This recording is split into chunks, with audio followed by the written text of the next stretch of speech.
Good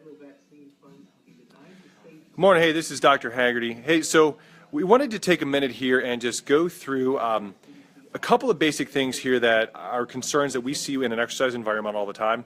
So there's one of the biggest epidemics in exercise that people do are movements that are what are called flexion exercises that cause a lot of back injuries. It's been shown in the research that repetitively flexing your spine will cause disc herniations, disc bulges, and some pretty significant pain over time. So we're going to take a few minutes here and we're going to go and demo what proper form and some good exercise replacements are for those types of movements, okay? So I'm here with my staff.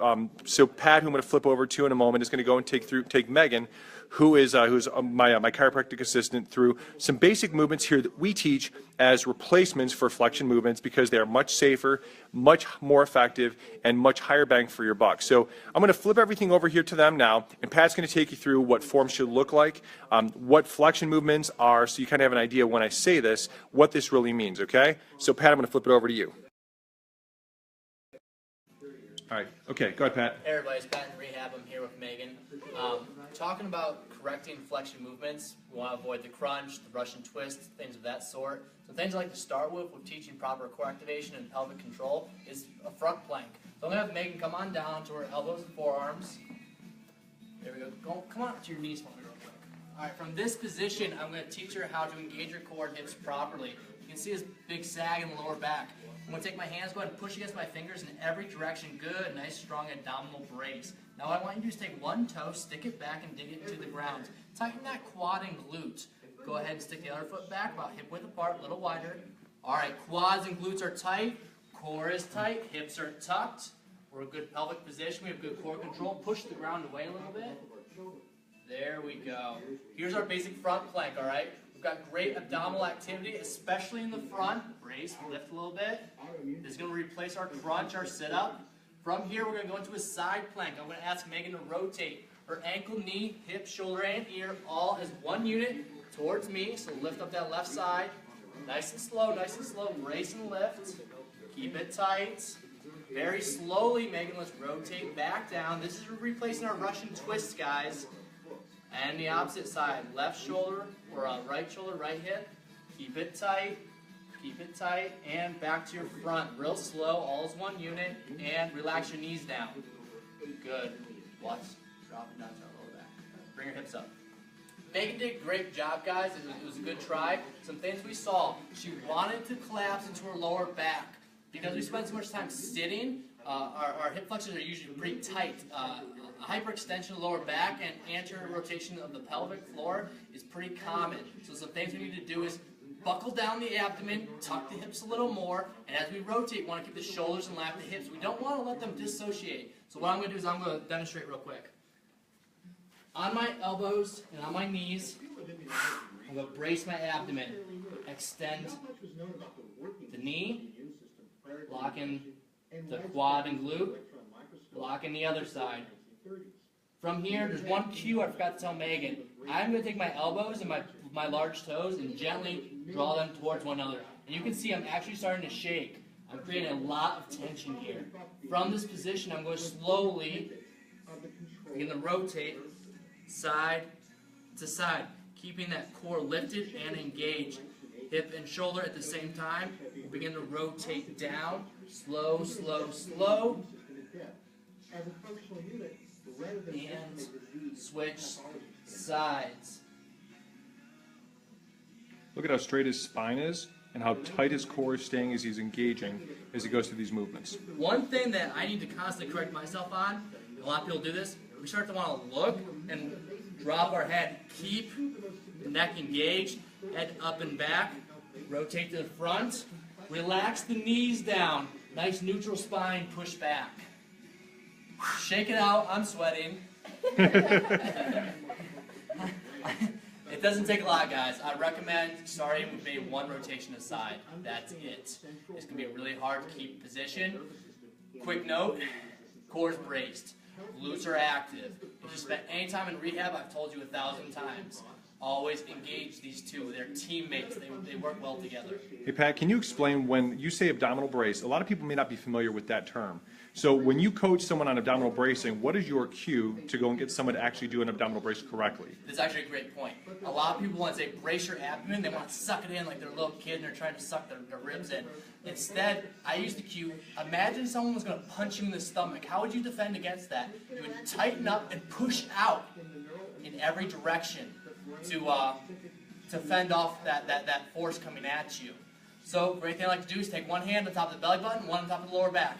Tighten up and push. You should feel muscles all the way around tensing up. You're going to feel your lower back flatten just a little bit as your hips tuck up underneath you. In that plank position, we have to do that, and then go ahead and tuck the hips a little more, tightening up the glutes and tightening up the quads. One thing that we want to forget is to tighten up the quads. If the quads aren't tight, the knees start to bend, and it's really easy to lose position. Now, we want to finish up with one more. We don't want to keep you guys all day. This is one of my personal favorites, by the way. For our more advanced athletes who already can rock both these positions, I want to recommend Stir the Pot. This is my #1 favorite abdominal activity. There's several ways to do it. I'm going to show you a couple of them. Here, real quick.